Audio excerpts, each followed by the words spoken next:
Hello, मैं जय जयराम आपका अपने YouTube चैनल जय कोचिंग प्लस में बहुत बहुत स्वागत करता हूं।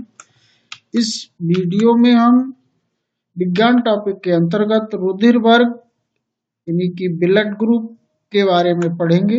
रुधिर वर्ग क्या होता है, रुधिर में कौन कौन से वर्ग पाए जाते हैं, रक्त का आदान प्रदान या रक्ताधान कैसे होता है, ब्लड ट्रांसफ्यूजन क्या है, किस व्यक्ति का ब्लड किस व्यक्ति को चढ़ाया जा सकता है, इसके बारे में विस्तार से जानेंगे। आइए शुरू करते हैं। रुधिर वर्ग और रुधिर आधान। रुधिर वर्ग कार्ल लैंडस्टीनर नामक वैज्ञानिक ने खोजों के आधार पर बताया कि रुधिर देने वाले तथा रुधिर लेने वाले व्यक्ति का रक्त वर्ग समान होना चाहिए।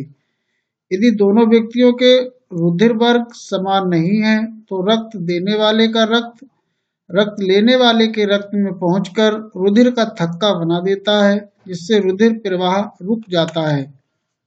इस अवस्था में गिराही की मृत्यु हो जाती है, यानी कि जिसे रुधिर चढ़ाया जाता है उसकी मृत्यु तक हो जाती है। आखिर ऐसा क्यों हो जाता है, प्रत्येक व्यक्ति के रक्त में क्या अंतर होता है? इन खोजों में बताया गया कि मनुष्य के रुधिर में दो प्रकार के प्रोटीन पदार्थ होते हैं, प्रतिजन यानी कि एंटीजन, प्रतिरक्षी और यानी एंटीबॉडी। अब प्रतिजन या एंटीजन क्या होता है? प्रतिजन लाल रुधिर कणिकाओं की जीव कला की बाहरी सतह पर स्थित होते हैं। ये दो प्रकार के होते हैं, प्रतिजन ए और प्रतिजन बी। इन्हें इंग्लिश के कैपिटल लेटर से डिनोट किया जाता है। प्रतिरक्षी या एंटीबॉडी, प्रतिरक्षी रुधिर के प्लाज्मा में पाए जाते हैं। ये दो प्रकार के होते हैं, प्रतिरक्षी ए और प्रतिरक्षी बी। इन्हें स्मॉल लेटर से डिनोट किया जाता है। खोजों के आधार पर कार्ल लैंडस्टीनर ने बताया कि लाल रुधिर कणिकाओं में पाए जाने वाले प्रतिजन के आधार पर मनुष्य के रक्त को 4 वर्गों में बांटा जा सकता है। रुधिर वर्ग ए यानी blood group A, blood group B, blood group A B और ब्लड ग्रुप ओ। इस सारणी के माध्यम से समझेंगे। रुधिर वर्ग ए, रुधिर वर्ग ए में जो प्रतिजन या एंटीजन है वो ए होता है और एंटीबॉडी बी होता है। ऐसे ही बी, रुधिर वर्ग बी में एंटीजन बी और एंटीबॉडी ए होता है, जबकि रुधिर वर्ग ए बी में प्रतिजन यानी एंटीजन ए और बी दोनों होते हैं, जबकि एंटीबॉडी इसके अंदर कोई नहीं होता है। और जो रुधिर वर्ग हमारा ओ है, इसमें एंटीजन कोई नहीं होता है और एंटीबॉडी ए और बी दोनों होते हैं। अब रुधिर का थक्का के समान जम जाना अभिश्लेषण तभी होता है जब एंटीजन ए और एंटीबॉडी ए एक साथ उपस्थित हो, अथवा एंटीजन बी और एंटीबॉडी बी एक साथ उपस्थित हो।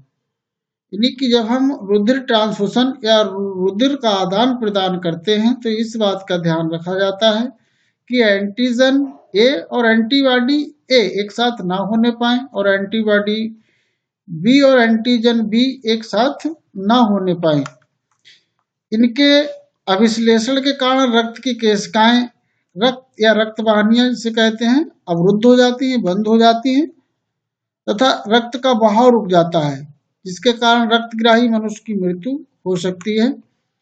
रुधिर का आदान प्रदान या रुधिर आधान क्या है, ब्लड ट्रांसफ्यूजन क्या है?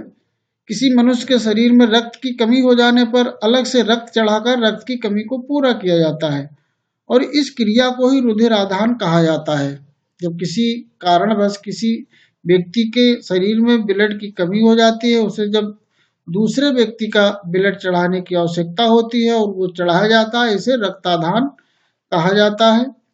इस प्रक्रिया में दाता तथा ग्राही, दाता मतलब जिसका रक्त दिया जाता है और जिसे दिया जाता है वो ग्राही होता है, दोनों के वर्गों का सुमेलन किया जाता है।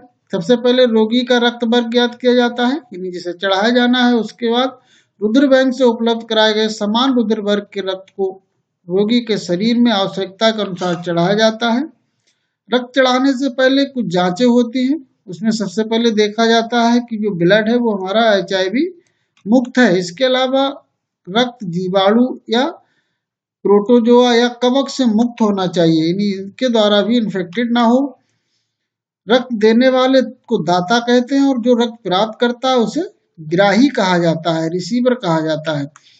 रुधिर वर्ग ओ को सर्वदाता, क्योंकि ओ ग्रुप का ब्लड है, किसी को भी दिया जा सकता है, इसलिए इसे सर्वदाता कहा जाता है, यूनिवर्सल डोनर। और रुधिर वर्ग AB को सर्वग्राही कहा जाता है। जिस व्यक्ति का रुधिर वर्ग AB है उसे किसी का भी रक्त दिया जा सकता है, इसलिए इसे सर्वग्राही कहा जाता है। रुधिर आदान के लिए समान वर्ग वाले व्यक्तियों का चयन करना चाहिए जहां तक संभव हो। इस टेबल के माध्यम से देखेंगे कि किसका ब्लड किसे दिया जा सकता है। देखें, रुधिर वर्ग ए जिसका रुधिर वर्ग ए है वह व्यक्ति अपने समान वर्ग यानी ए ग्रुप वाले को रुधिर दे सकता है। इसके अलावा AB को रुधिर दे सकता है। यानी ए ब्लड ग्रुप वाले व्यक्ति का ब्लड जिस व्यक्ति का ब्लड ग्रुप ए है उसे दिया जा सकता है और जिसका AB है उसे दिया जा सकता है। इसी तरीके से बी में देखें, जिस व्यक्ति का ब्लड ग्रुप बी है उसका ब्लड बी जिसका है उसे दिया जा सकता है, यानी कि समान वर्ग वाले को, और AB को दिया जा सकता है। इसी प्रकार AB का जो ब्लड ग्रुप है जिसका AB है उसका ब्लड केवल AB ग्रुप वाले को ही दिया जा सकता है, और जिसका ब्लड ग्रुप O है इसका ब्लड किसी भी वर्ग के व्यक्ति को दिया जा सकता है।